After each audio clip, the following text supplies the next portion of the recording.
मैं कहा गई? साहब मैं बुला नहीं पाई उसे। क्यों? वो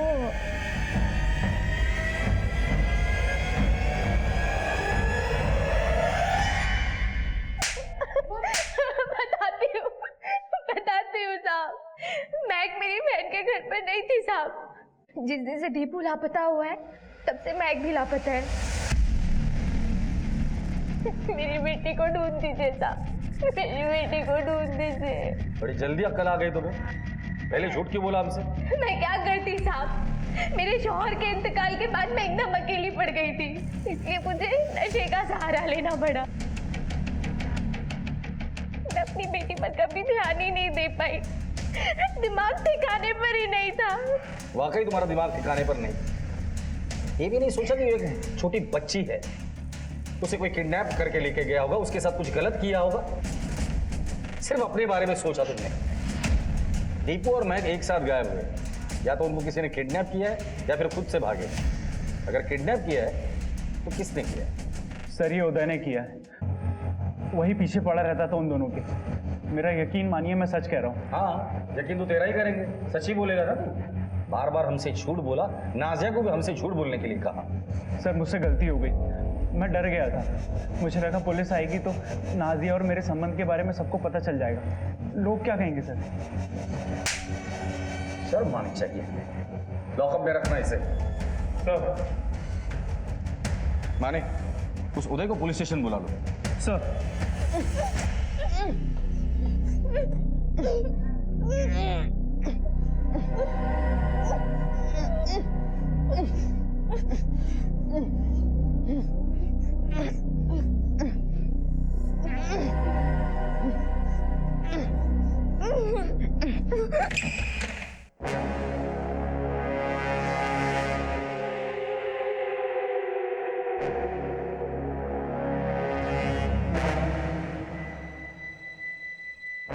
एकदम शांत, अगर उधम की तो जान से मार दूंगा, समझे?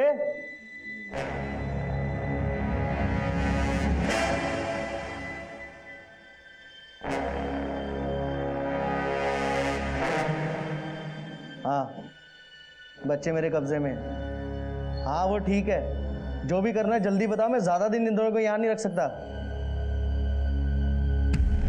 मैंने कुछ नहीं किया साहब, मुझे लगता है कि वो दोनों कहीं भाग गए हैं। और वो सिर्फ दिखने में बच्चे थे मगर पके हुए थे। मेरा मतलब बड़ों की सोच थी उनमें, और वो शायद एक दूसरे से प्यार करते थे और उन दोनों को मालूम था कि उनकी शादी नहीं हो सकती, इसलिए भाग गए। तो तू कहना चाहता है कि दो 10-12 साल के बच्चे एक दूसरे से प्यार करते थे, शादी करना चाहते थे, इसलिए यहाँ से भाग गए? शायद। केड़ा समझे आप लोगों को? एक उदय, अगर बाद में तहकीकात में तेरा नाम आया ना तो तेरे चलने फिरने के क्या, तेरे बैठने के भी वादे करूंगा। सर मैंने कुछ नहीं किया। निकल। माने अभी तक कोई सूरागात नहीं लग रहा है, सिर्फ गोल घूम रहे हैं। अरे बच्चे कहाँ हो?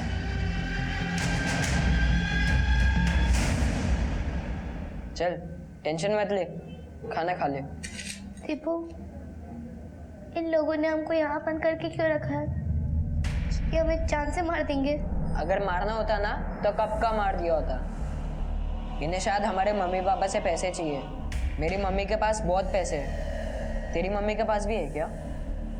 नहीं, मेरी अम्मी के पास पैसे नहीं है। मुझे बहुत डर लग रहा है दीपू। तू चिंता मत कर, मैं हूं ना। हमें यहाँ से भागना होगा। दीपू ये हमें भागने भी नहीं देंगे। मेरे पास एक आइडिया है ना, इधर आ। समझी? हमें कुछ होगा तो नहीं ना? कुछ नहीं होगा, मैं जो बोलूंगा ना बस उसे फॉलो करना, ठीक है? चल अब खाना खा ले।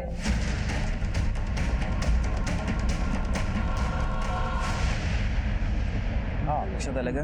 आणि काय घाबरायचं नाही। एक मिनट, थांबा थांबा थांबा। हमारी मंजिल आ गई अब। हाँ, अब हमको यहाँ से अलग अलग होने का है। सबको पता है ना क्या करने का। घबराने का नहीं भाऊ। अरे काय की घबराट, हाँ? हम दोनों है ना, एक लक्षात ठेवायचं। चाहे सबके सब गए कहाँ? चाचा, ओ चाचा। हाँ, ओ साहेब इकडे या। वो लंबे का सुनाई नहीं देता ज्यादा। या राम राम सर। राम राम। हमें पता चला कि गांव में कुछ लफड़ा हुआ है। वो गांव वाले बोल रहे थे वो बच्चे उठाने वाली गैंग है ना, उनके कुछ साथियों को हमारे गांव वालों ने पकड़ा है और साहब सब हाथ साफ करके ले रहे हैं। खूब मारते तो क्या ना। गांव में कोई भी नहीं, सारी दुकानें भी बंद है। गांव के सभी लोग गए कहाँ? उनको मारते मारते ग्राम पंचायत के ऑफिस में लेके गए। सर जाओ तुम वो ऑफिस में जाओ और उनको बचा लो।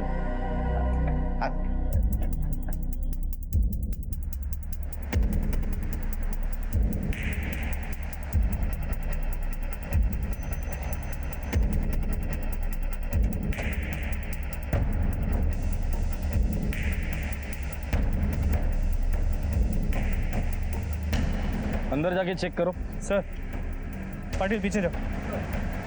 सर अंदर एक लाश है।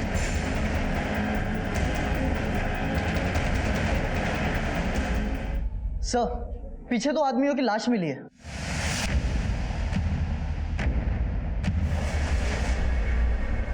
तीनों को बड़ी बेरहमी से मारा है। इसका मतलब इस गांव में बहुत बड़ा कांड हुआ है कुछ तो। पर इस गांव में अब तक सन्नाटा है। पंचायत के ऑफिस का दरवाजा भी तोड़ा गया है। माने बॉडीज को पोस्टमार्टम के लिए भेज दो।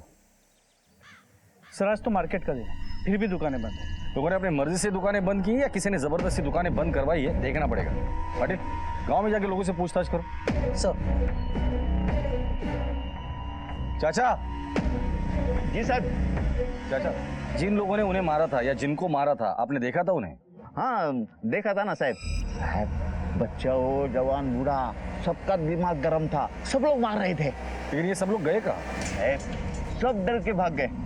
हमारे गांव से कितने बच्चे गायब हुए। अभी सुना कि जलगांव में भी एक बच्चा गायब हुआ। साहब अब मुझे बताओ कि उनको ढूंढेगा कौन? पर साहब हमारे गांव वालों ने तुम लोग का काम एकदम आसान कर दिया। देखो अरे गुनहगार को पकड़ भी दिया और उनको इंसाफ भी किया। इंसाफ करना कानून का काम है, सतर्क रहना लोगों का काम है और गुनहगार को पकड़ना हमारा काम है। इस देश में अभी भी कानून व्यवस्था जिंदा है। जंगल राज नहीं है कि जिसको लगा ये गुनहगार है उसे पकड़ लिया, सजा दी और इंसाफ कर लिया। वैसे कितने लोग होंगे? कम से कम 25-30 होंगे। ठीक है जाइए आप। राम राम। सर गांव के सभी घरों में ताला है। भाग भाग कर जाएंगे कहाँ?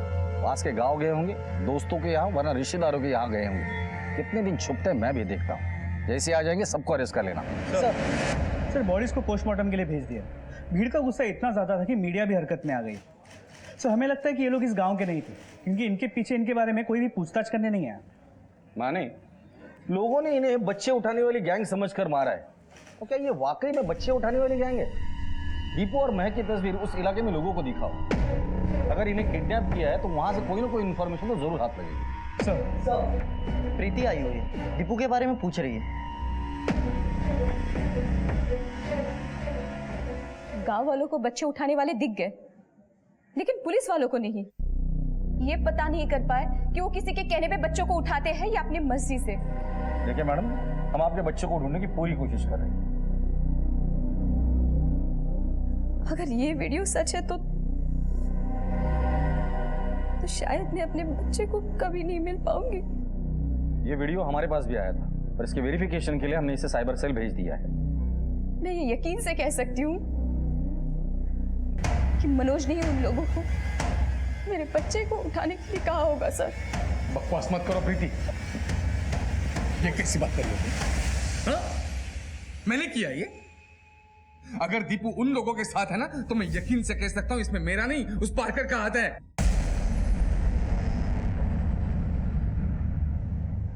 पार्कर? पार्कर कौन? पार्कर कौन? इसका यार है सर। सर मैं मेरा शक पहले ही जाहिर करने वाला था लेकिन नहीं कर पाया सर। मुझे आज भी मेरी फैमिली की इज्जत का लिहाज है। वही योगेश पार्कर है जिसकी वजह से ये मुझसे डिवोर्स लेना चाहती है, बिना ये सोचे कि इस डिवोर्स का हमारे दीपू पर कितना बड़ा असर। एक मिनट जब नई कहानी क्या शुरू की तुम दोनों ने? बताओ। सर योगेश और मैं साथ में काम करते हैं, ये खामखा उन पे शक ले रहे हैं। ठीक है, एक मिनट। माने योगेश पार्कर का नंबर और एड्रेस ले लो इनसे और पुलिस स्टेशन बुला लो इसे। सर आप बच्चे को ढूंढने के बजाय बिना वजह फालतू की चीजों में ध्यान दे रहे हैं। देखिए क्या करना चाहिए और क्या नहीं करना चाहिए हमें अच्छे से पता है। अब घर जाइए, बच्चे के बारे में कुछ पता चलेगा तो मैं पुलिस स्टेशन बुला लूंगा। साइबर सेल पे फोन करो और पता करो ये हादसा कहाँ हुआ था। मुझे उसके केस पेपर्स चाहिए और जो बच्चे किडनैप हुए थे उनके पेरेंट्स से मुझे बात करनी है। और जहां इन 3 आदमियों को मारा था वहां जाके पूछताछ करते हैं।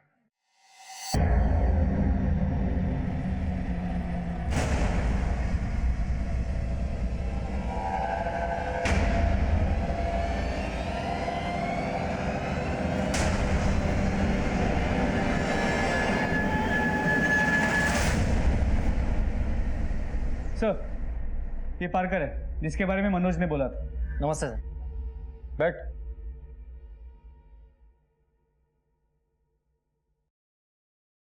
पार्कर, प्रीति के साथ तुम्हारा क्या कनेक्शन है?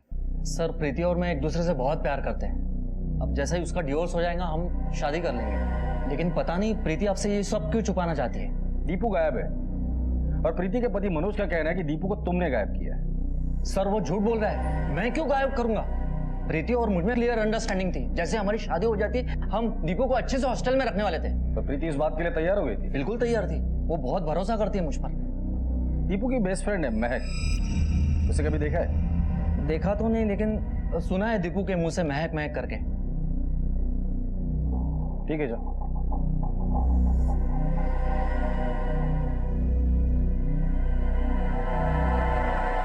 हेलो।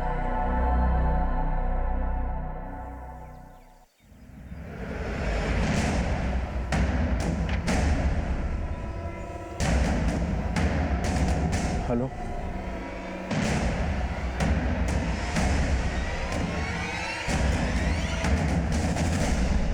ये तो महक है। ये यहाँ कैसे पहुंची? या तो इसे यहाँ मारा है या फिर कहीं और मारकर इसकी लाश को यहाँ फेंक दिया है। दोनों मेरा मर्द मुकादम से बहुत परेशान था साहब। कौन मुकादम? मुकादम हमारे समाज का बड़ा होता है साहब। हम सब उसका बहुत आदर करते हैं।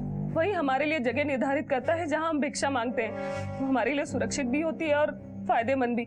और हमारी कमाई का जितना हिस्सा भी होता है उसका आधा वो ले लेता है। महेश को यही मंजूर नहीं था। ये नियम हमने नहीं बनाए साहब, ये नियम हमारे पूर्वजों ने बनाए और सदियों से चला आ रहा है। ये महेश की तो पर निकल आए।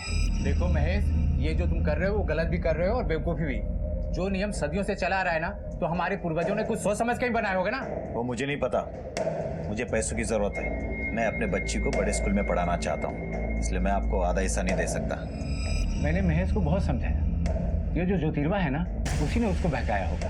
ये ज्योतिर्वा कौन है? हमारे समाज से 5 लोग अलग थे। महेश, ज्योतिर्वा, रमेश, कृष्णा और संदीप। ये ज्योतिर्वा सीधा साधा आदमी नहीं था। हम खुद उसे समाज से निकालने की सोच रहे थे क्योंकि वो हमारा नाम खराब कर रहा था। लेकिन हमें तो 3 लोगों की लाशें मिली साहब। हिस्से के चक्कर में इन तीनों को वो दोनों मार के भाग गए होंगे। ये महेश और ज्योतिर्वा अच्छे आदमी नहीं है। ज्योतिर्वा को 2 बार पुलिस ने पकड़ा था। कौन से पुलिस स्टेशन और किस जुर्म में? नासिक के पास है। एक छोटी सी बच्ची के साथ कुछ गलत करने की कोशिश में। लेकिन बाद में बच्ची के घर वालों ने केस वापस ले लिया। साहब, इस केस से मेरा कोई लेना देना नहीं। क्यों लेना देना नहीं? उन 5 ने तुमसे अलग होने की कोशिश की थी, तो भीड़ के जरिए तुमने उन्हें मरवा दिया होगा। नहीं साहब, मैंने ऐसा कुछ नहीं किया। ठीक है। दीपू और महक गायब हो गए थे। हो सकता है कि ये दोनों महेश और ज्योतिर्वा के हाथ लग गए हो। ज्योतिर्वा का पुराना रिकॉर्ड खराब है। दीपू की कोई खबर? नहीं सर। ये महेश और ज्योतिर्वा, महेश अपनी बीवी और बच्चे से बहुत प्यार करता है और ज्योतिर्वा अपनी माँ से। ये दोनों अपनी फैमिली से मिलने जरूर आएंगे। दोनों के घर के बाहर सिविल ड्रेस में हवलदार लगा देते हैं। जब तक ये दोनों हाथ नहीं लगते सच्चाई बाहर नहीं आएगी। सर एक सेकेंड। हेलो। ठीक है सर, महक की पोस्टमार्टम रिपोर्ट आ गई। रिपोर्ट के मुताबिक उसे गला घोट के मारा गया और मारने से पहले उसके साथ बलात्कार भी किया गया। दीपू का गायब होना, महक की हत्या होना और गांव वालों का लोगों को पीट पीट कर मारना, क्या ये सारे केसेस एक दूसरे से जुड़े हुए हैं? एक एक आदमी से पूछताछ करो। मुझे किसी भी हाल में इस केस के तह तक जाना है। सर क्या हुआ? मतलब हंगामा हो रहा था साहब। हमने पूछा क्या हुआ, तो भाइयों ने कहा तो वहाँ बच्चों के गिरोह उठाने वाले पकड़ा गया। हम भी पत्थर उठाए लेकिन निकल पड़े। सवाल जवाब क्या मतलब? हमारे गांव के बच्चों को उठाने से पहले हमसे पूछा था।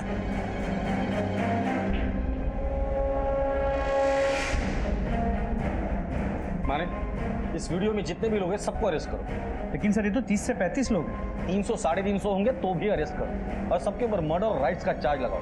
भीड़ को भी पता चले कि इस देश में कानून व्यवस्था भी है जो उनके हिसाब से नहीं चलती। सर लेकिन फिर भी सवाल ये उठता है कि इनमें से वो कौन थे जिन्होंने सबसे पहले चिल्लाया कि यही लोग किडनैपर्स हैं। वीडियो को बार बार देखो और पता करो कि वो आदमी कौन है और इस वीडियो को साइबर सेल भेजकर पता करो ये वीडियो वायरल कहां से हुआ। सर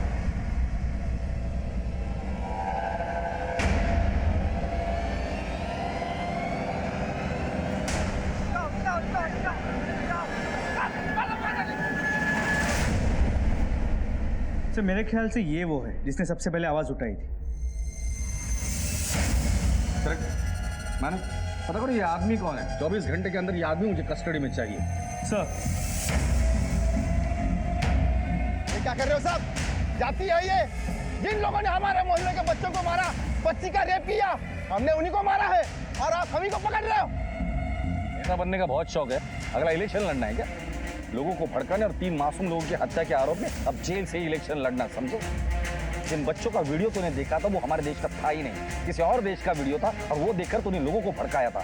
तेरी वजह से 3 मासूम लोग मरे। सर ये फारूक और नाजिया के कॉल रिकॉर्ड्स। इसके मुताबिक 24 और 25 अगस्त को वो दोनों अपने घर पे ही थे। ये उदय बागड़े के कॉल रिकॉर्ड्स, वो भी अपने इलाके में। सर मनोज का फ़ोन खराब था, इसलिए ये कह पाना मुश्किल है कि वो कहाँ था, लेकिन उसने बताया कि वो पूरा दिन अपने बिजनेस के काम के चक्कर में घूम रहा। और सर ये प्रीति के कॉल रिकॉर्ड्स, दिन भर तो वो घर पे ही थे। रात 11 बजे उसे ऐसे लगा कि दीपू गायब। तो फिर वो कॉल रिकॉर्ड के हिसाब से पहले मार्केट गई, फिर मैदान गई, फिर स्कूल गई और इस दौरान वो पार्कर के साथ रेगुलर टच में थी।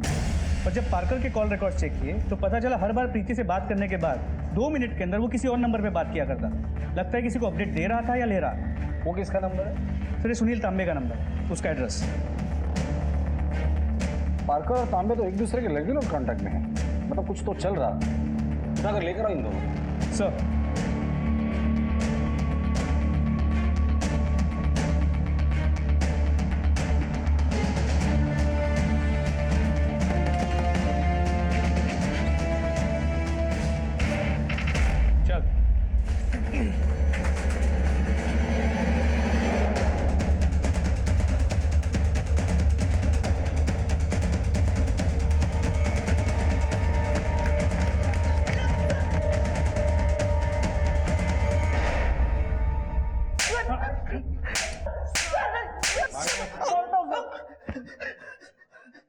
अब मुंह खोलोगे या और खातिरदारी करो तुम लोगों की?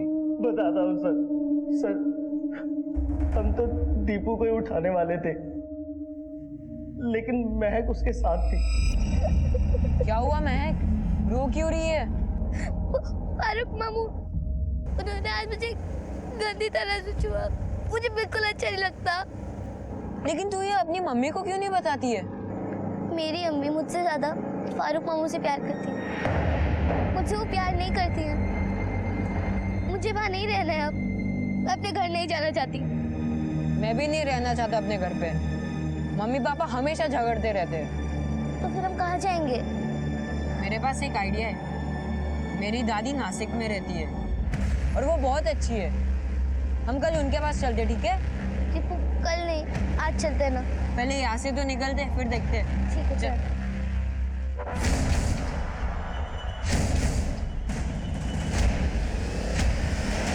ये थी दीपू और महक के किडनैपिंग की कहानी। अब ये बताओ दीपू कहाँ है और महक के साथ बलात्कार किसने किया और उसकी हत्या किसने की?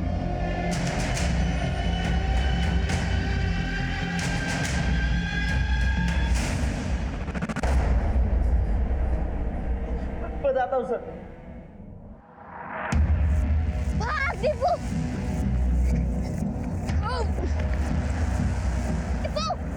दीपू भाग! महकला पकड़ तू। छोड़ो मेरे को।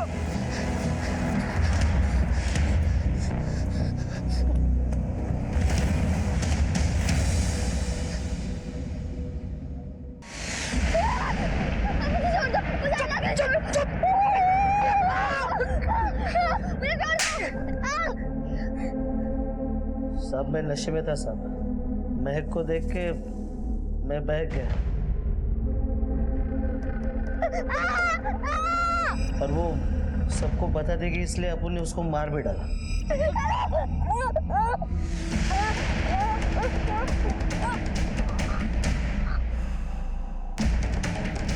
ए दिलीप, कहाँ लड़की? मिली ना? कहाँ है? वो देख। अबे साले ये क्या किया तूने? अरे वैसे भी तेरे को इसकी जरूरत नहीं थी ना। लड़का मिला क्या? अबे लड़का भी हाथ छुड़ा के भाग गया, मरवा दिया साले तूने। एक काम कर, तू लड़के को ढूंढ, मैं इसको ठिकाने लगा दूं। जा चल। सर दीपू को मैंने पकड़ रखा था, लेकिन मेरा हाथ छुड़ाकर फिर से भाग गया। हमने ढूंढने की उसे बहुत कोशिश की, लेकिन वो मिला नहीं। इसका मतलब गांव वालों ने जिनको किडनैपर समझकर मारा था, उनका इस किडनैपिंग से कोई लेना देना था। वो लोग मासूम लोग थे। दीपू भाग गया है, उसकी दादी नासिक रहती है, वहां जाके पता करो कि दीपू वहां है क्या नहीं। और इनके खिलाफ ऐसी चार्जशीट बनाना कि फांसी की सजा ही होनी चाहिए। ये पता चलने के बाद कि दीपू अपहरणकर्ताओं की गिरफ्त से भाग निकला है, पुलिस ने पूरे इलाके को बारीकी से टटोला और आखिरकार उन्हें सफलता मिल ही गई। सर, महक कैसी है? मुझे महक ने खुद बताया कि फारूक ने उसे गंदी तरीके से छुआ था, इसलिए वो अपने घर से भागकर मेरे पास आई थी। बता दो, पहले बताओ तुम्हारे साथ क्या हुआ? मैं उस दिन वहां से भागा। मैं बेहोश हो गया था। फिर जब मुझे होश आया तब तक सुबह हो गई थी। मैं वहां से भागा और फिर मैंने देखा कि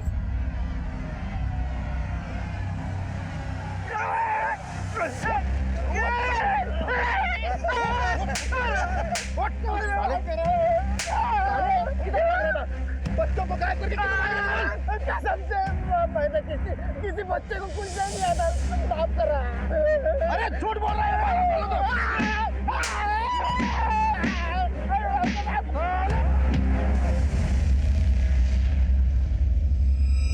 सर बता दीजिए ना महक कैसी है? बेटा, तुम्हारी बेस्ट फ्रेंड महक अब इस दुनिया में नहीं रही। तो उसी कातिल को हम लोगों ने पकड़ लिया।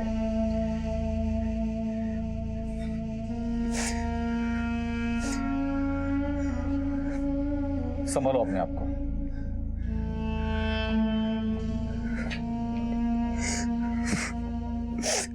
सर मैंने प्रमोशन के लालच में आके सब किया। वो पारकर सर मुझे बोले कि दीपू को किडनैप करने को। बता दो। ये सब मैंने प्रीति के कहने पे किया था।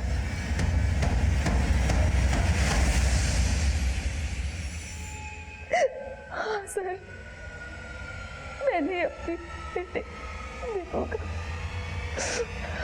किडनैप करने के लिए कहा था सर, लेकिन सर महक के मुंह से मेरा कोई एक वास्ता नहीं है। मैंने तो सब दीपू को उठाने के लिए कहा था। तुम्हारा दिमाग खराब है? अरे अपने बच्चे को किडनैप करवा रही हो तुम? हाँ, लेकिन किडनैप करने वाले लोग हमारे ही होंगे, दीपू को कुछ नहीं होगा।